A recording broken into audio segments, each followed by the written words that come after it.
नमस्कार, स्वागत है आपका न्यूज 80 पर। मैं हूं आपके साथ राहुल राणा। उत्तर प्रदेश में उपचुनाव 20 नवंबर को हुए, लेकिन उपचुनाव के बीच मचे सियासी घमासान के बाद अब इन उपचुनाव को दोबारा कराए जाने की मांग एक बार फिर से सियासी गलियारों में तेज हो उठी है। अब सवाल यही उठ रहा है कि क्या अब यूपी के उपचुनाव फिर से दोबारा हो गए। दरअसल यह सवाल इसलिए उठ रहा है क्योंकि 20 नवंबर को कई बूथों पर प्रशासन के ऊपर संगीन आरोप लगे थे कि यहां प्रशासन जो है वो मुस्लिम इलाके में ज्यादा सख्ती किए हुए है और वो वोटरों को वोट डालने से रोक रहा है, जिसके बाद लगातार समाजवादी पार्टी अखिलेश यादव शिकायत करते नजर आए और उन्होंने यहां तक कह दिया कि यूपी में अब गुंडा राज हो रहा है। और अखिलेश यादव ने जो शिकायत की, उनकी शिकायत पर कई पुलिसकर्मी सस्पेंड भी हुए, लेकिन उसके बावजूद भी यूपी में कई जगह इस तरह की जो तस्वीरें आई, महिलाओं के ऊपर बंदूक तानने की तस्वीर सामने आई। अखिलेश यादव ने इस तस्वीर को अपने सोशल मीडिया हैंडल पर यहां वायरल किया और उसके बाद एक बार फिर सियासी गलियारे में यह चर्चा लगातार तेज होती दिखी।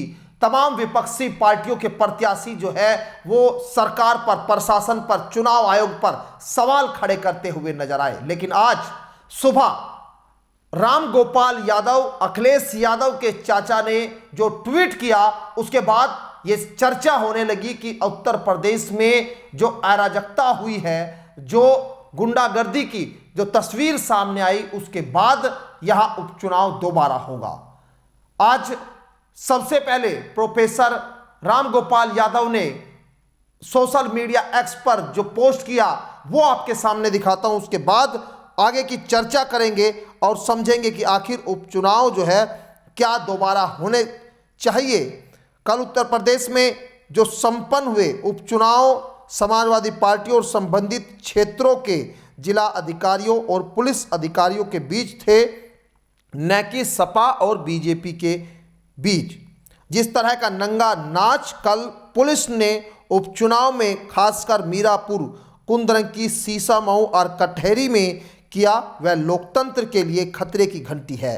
ज्यादती तो हर जगह हुई, लेकिन उपरोक्त क्षेत्रों में प्रशासन ने मर्यादाओं की सारी सीमाएं पार कर दी। मीरापुर, कुंदरकी, सीसामऊ में मुस्लिम मतदाताओं को बंदूक की नोक पर मत डालने से रोका गया। ये चुनाव रद्द हो और दोबारा चुनाव अर्धसैनिक बलों की देखरेख में होने चाहिए। ये मांग राम गोपाल यादव ने की है। इससे पहले कुंदरकी के समाजवादी पार्टी के प्रत्याशी ने भी चुनाव आयोग से चुनाव को रद्द करने की मांग करते हुए दोबारा अर्धसैनिक बलों की सुरक्षा में चुनाव कराने की मांग की थी। दरअसल आखिर उत्तर प्रदेश पुलिस से क्या विपक्ष का भरोसा अब उठ गया है? क्या पुलिस की वजह से वाकई जो है वो मुस्लिम वोटर वोट डालने से चूक गए हैं? ये सवाल जो है सियासी गलियारों में अब लगातार विपक्ष के नेता उठा रहे हैं। और जिस तरह की तस्वीरें कल सामने आई, मीरापुर पर हमने आपको कई रिपोर्ट दिखाई, जिसमें साफ तौर पर यहां देखा गया कि किस तरह से कुछ लोग वोटरों को प्रभावित कर रहे थे और पुलिस के लोग जो है वहां उनके आईडी, वोटर आईडी चेक कर रहे थे। लेकिन वोटर्स जो है वो आरोप लगा रहे थे कि उनकी पर्ची कोई फाड़ दे रहा है तो कोई उनको लाठी मारकर वापस भेज दे रहा है। दरअसल दिन भर यही सियासी चर्चा चलती रही।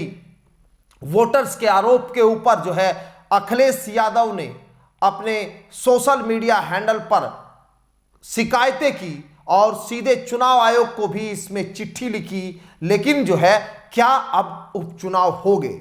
सीसामऊ की जो सीट है, यहां भी काफी हद तक समाजवादी पार्टी ने मेहनत की और उनको उम्मीद थी कि ये सीट जो है उनके पाले में आएगी। हालांकि अभी नतीजे 23 नवंबर को आने, लेकिन उससे पहले जो ये सियासी घमासान मचा है चुनाव को लेकर दोबारा। इसके बाद एक बार फिर जो है ऐसा लग रहा है कि कहीं अगर दोबारा चुनाव हो गए तो क्या स्थिति सामने आएगी, क्या वाकई चुनाव आयोग विपक्ष की इस मांग को यहां मान लेगा।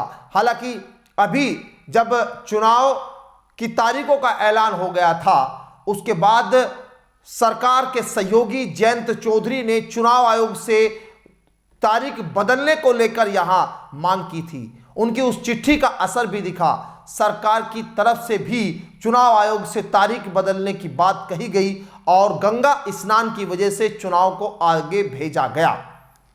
अब क्या उपचुनाव जो है वो सीसामऊ की जो सीट कही जा रही है, कुंदरंकी की जो सीट कही जा रही है, मीरापुर की जो सीट कही जा रही है, इन सीटों पर क्या दोबारा चुनाव होंगे?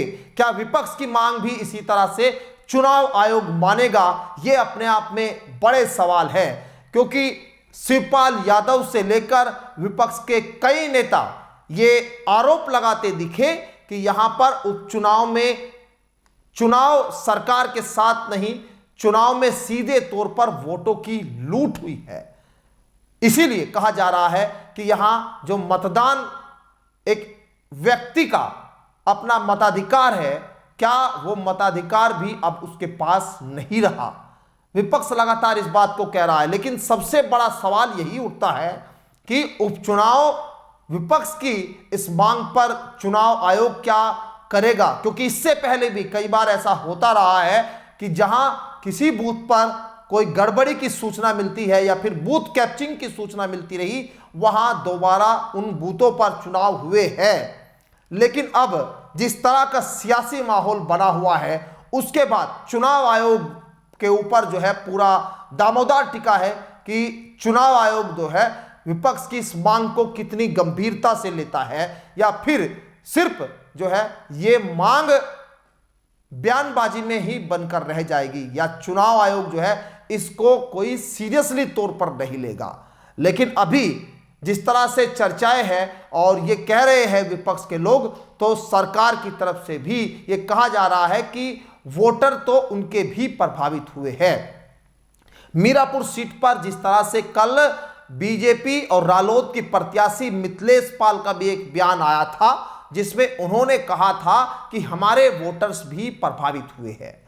लेकिन विपक्ष की ओर से समाजवादी पार्टी हो, आजाद समाज पार्टी हो, या फिर ओवैसी की पार्टी के प्रत्याशी हो, सभी एक बात ये जरूर कह रहे थे कि यहां पर वोटों की लूट हो रही है। इसीलिए अब उपचुनाव जब यहां नतीजे 23 तारीख में आने हैं, क्या नतीजों से पहले चुनाव आयोग इस पर कोई बड़ा एक्शन भी लेगा? ये सवाल अपने आप में बने हुए हैं। फिलहाल मेरे साथ इस जानकारी में इतना ही। मुझे दीजिए इजाजत। नमस्कार।